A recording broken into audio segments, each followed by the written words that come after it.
16 জুলাই মঙ্গলবার। এদিনই রংপুরের মেধাবী শিক্ষার্থী আবু সাঈদ শহীদ হন, যিনি পুলিশের গুলির সামনে দুহাত প্রসারিত করে বুক চিতিয়ে দাঁড়িয়ে যান।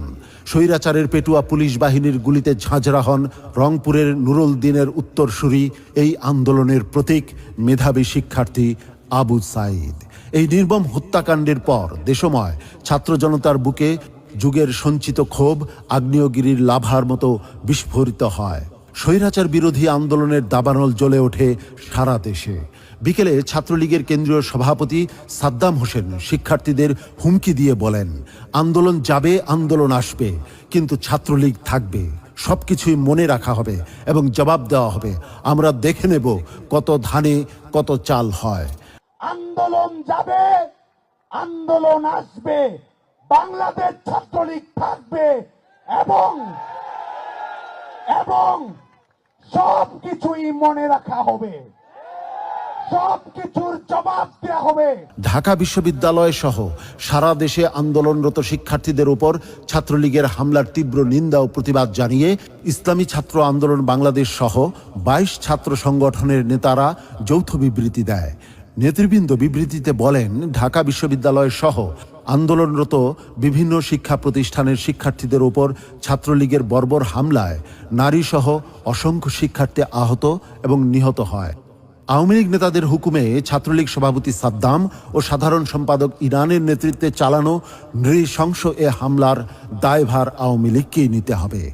এদিন গুলি ও বিদেশি অস্ত্র হাতে ছাত্রলীগ সন্ত্রাসীদের আক্রমণের মুখে ইসলামী ছাত্র আন্দোলন বাংলাদেশের নেতৃবৃন্দ রাজপথে নেমে আসেন।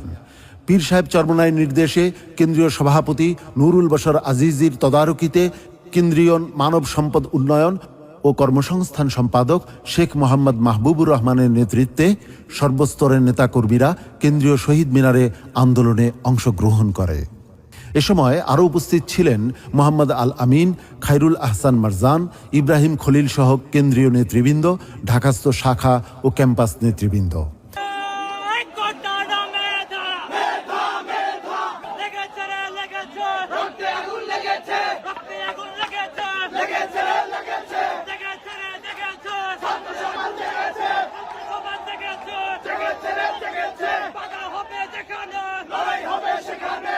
একই দিন বিপ্লবের স্টালিনগ্রাদ খ্যাত ঢাকা চট্টগ্রাম মহাসড়ক অবরোধে নেতৃত্ব দেন ইসলামী ছাত্র আন্দোলন বাংলাদেশের কেন্দ্রীয় মিডিয়া ও প্রচার সম্পাদক ইউসুফ মালিক। ধীরে ধীরে আন্দোলন জমে ওঠে, আশেপাশের ছাত্র জনতা সম্পৃক্ত হন আন্দোলনে। আন্দোলনরত শিক্ষার্থীদের পানি পান করানো, নামাজের সময় মহাসড়কে শিক্ষার্থীদের নিয়ে নামাজ আদায়, বক্তব্যে উৎসাহ দিয়ে শিক্ষার্থীদের উদ্বুদ্ধ করে রাখা সহ স্বৈরাচার পতন পর্যন্ত ঢাকা চট্টগ্রাম মহাসড়কে সক্রিয় থাকে ইসলামী ছাত্র আন্দোলন বাংলাদেশের নেতৃবৃন্দ।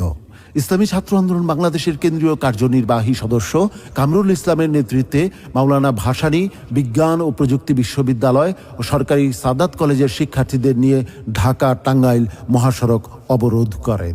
ইসলামী ছাত্র আন্দোলন বাংলাদেশ ঢাকা কলেজ সভাপতি রিদওয়ান ও সরকারি বাংলা কলেজ সভাপতি মোহাম্মদ শরীফ হোসেনের নেতৃত্বে সায়েন্স ল্যাবে বিক্ষোভে অংশগ্রহণ করে ঢাকা কলেজ ও সরকারি বাংলা কলেজের ছাত্র নেতৃবৃন্দ।